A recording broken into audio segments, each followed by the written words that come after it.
Hi, everybody. I just wanted to let you know that I just ran down the street about an hour ago and I tried my best not to miss a base. Oh, wait, that actually happened in this Red Sox game this afternoon by David Hamilton. That's how we're going to open up tonight's show. We welcome Brendan back, and it was a loss today for the Red Sox as they closed out this series at Fenway Park on a foggy, dreary, kind of nasty Thursday. We were just talking off camera, Brendan and I.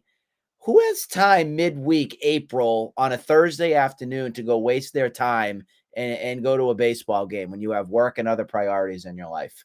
It's just wild. So they lost 5-4. The Guardians took three games out of four out of this series, and your Red Sox are now under 500. Real impressive, Brendan. Oh, yeah, Nick. I mean, we were talking about it Thursday afternoon. People are working. I don't understand this. I guess it's for the kids on vacation. What have you. Man, oh man, no time for us working people. Yeah, And you can say that again. the Red Sox are clearly not working. They are striking out every single game. They're averaging 10 strikeouts on offense a game. That's over two. It's over 200 right now. It's like 10.1 per game. 20 games in, it is out of control. I was calling for it on Twitter. We need Connor Wong to be the DH on his off days because Yoshida is a liability not only in the field but now in the box. Um, and yeah, Connor Wong is one of your best offensive players. I think he's like third best offensive player on the team. Um, and yeah, they're in a tough spot. It's not good. You're playing good teams, halfway decent teams, and you look inept. We haven't got a chance to talk about it, but Brendan went to the game. Was it Tuesday night? It was Tuesday night or Wednesday night? Tuesday. I can't even remember what day it is. We're at Thursday right now. Yeah, it was Tuesday night. And So you got a chance to kind of see firsthand on what things were like. oh yeah. Oh, And Nick. you were there for the 11th inning with the game that should have been won. Should have been won, but you got a $16 million bum as your closer and can't get it done.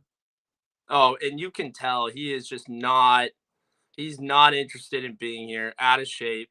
And all I hear from him is excuses. He's pitching with the same baseballs, and I don't want to say a bad word, but he's totally complaining nonstop about the baseballs. Mm-hmm. And then Tanner Houck comes out the next day, throws a complete game, 94 pitches, paints the zone, and looks phenomenal. Gets the best start any pitcher's had in the Sox uniform since 2020. Yeah, Kenley, I'm pretty done with him. Chris Martin's starting to turn it around. That's good to see. Yeah. He had a bad game, opening game back, but Kenley's struggling. Like, this is not good. I think he's going to be IL bound shortly because he's just not there mentally and physically. And it is a heart attack when he comes in for the ninth inning on what he's going to give you. I have more faith in giving the ball to a Brennan Bernadino or a Chris Martin or one of those guys to end this. But a bullpen that you thought going into this season was going to be a strength is absolutely nowhere near a strength at all. There are flaws, there are weaknesses, there are guys that just aren't getting the job done. So on top of your shaky starters, you have a bullpen, which is flip a coin on what's going to get done on a night by or day by day, night by night basis. And it's scary. It's scary, but it is in nowhere near the level of concern when it comes to defense, Brendan. No, this defense is T-ball bad. Yeah, and this stuff that, like, it doesn't even, I don't even think it goes up to Cora on this. Like, what's he gonna say? Oh, just you gotta make sure we're gonna field another ground ball with like 10 more extra ground balls. I mean, these kids are just not in it. I feel like they're checked out. When I see Tristan Cassis steal third base live, and I'm talking to my friends, did he just steal third base? What? Why is he out? He's on second. Cassis, third. Mm-hmm. Hello.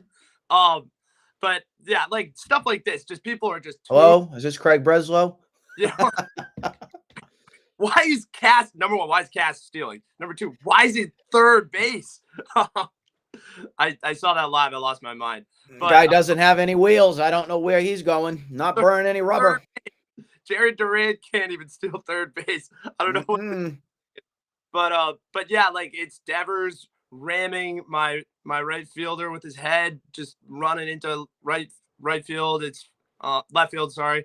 It's the whole left side of the infield. Hamilton, he's choking everything up. Emmanuel Valdez is just as bad. That was your number 4 hitter today, Brendan. Yep. That's your number 4 guy. I'm trying very hard not to laugh. I'm biting my tongue. And the people that are the viewers are gonna be upset when I say this, but these are big Bloom guys that were traded for between Valdez, Jansen, Hamilton. These are all guys that Bloom got. And you can tell that they excel in one trait. Tony was talking about this. Hamilton, he's got wheels, very fast. Valdez, he hits for average supposedly, or power. And not really sure what Valdez does, but we'll on the stat sheet he knocks it out, I guess. But they're not all around players. They excel in one trait, and then they have multiple flaws that take away from them being good players. And it really comes to show. Yoshida was another one, big spray guy, average. Turns out he's just a dribbler down the right field line, and that's slapping Judy hitter. That he's just gonna pull it if he gets it anywhere. He's gonna foul. And that's why today you didn't see him in there. Your DH was Connor Wong, and rightfully so. It's Wong and McGuire need to play. They need to play. I don't give a crap if you lose a catcher in the game. So be it. So be it. You got to play the hot hand. And Yoshida's ice cold. I would take that deal back if I could in a millisecond. That's how bad that contract is. It may actually be the worst contract this team has right now, Brendan, on their hands, because I don't see another team in Major League Baseball that would want to touch anywhere near Yoshida going to their team. Case in point, I don't think really anybody on this Red Sox team, anybody would really want outside of maybe Casas and Hulk and Bayo. Yeah. Chris Martin, maybe, but Duran, I don't think anybody really wants anybody. No, you think a team would call the Red Sox for Raffy Devers right now? No, the big things they have is the unproven in Portland. That's really the only thing any team would be interested in, except for like a Tristan Cassis. But he's going to get paid eventually. But really, that's their biggest asset are the kids down in Portland. And it's going to take a while. Like they got the talent. They're the number 1 team in the system right now. Better than the Red Sox, better than Worcester. The Portland team has what it has, a lot of special talent there. The title here tonight, it was David Hamilton making miscues and missing bases, because again, it's another night of him at shortstop, or another day. It was a day game, excuse me. More errors, more stupidity, more mental miscues. This guy runs out and runs to first base and he can't even touch the base. Like, dude, even our kids in Sports Zone, plug Sports Zone 101. We learn that when we run through a base, we step right on it. We step through it, run through it. If it's a cone, step on it like a bug. Step on the thing, and he can't do that. Brutal. The hypocrisy in it is they made the bags bigger. Made the bags bigger like 2 years ago, and he's missing them. It's wild. I'm pretty done with the experiment. I'm ready for Gonzalez to come back, hopefully sooner than later. Well, it may be, Brendan, a beautiful day in the neighborhood this weekend for the Red Sox as they go to Pittsburgh to visit Mr. Rogers and the Pittsburgh Pirates. Beautiful park, PNC Field. I got a chance and was lucky enough to visit that field this past summer. And that was where my relative and everything was inducted into the Pittsburgh Hall of Fame. Wish I could go there and see that, but as you know, it's duty calls. But that's where the Red Sox will be taking their talents to, if they have any talent, this weekend to visit the Pirates. We will be with you this weekend to break it down, see what happens from that series, and we hope everybody has a good rest of their night. Have a good Talk night. to you later.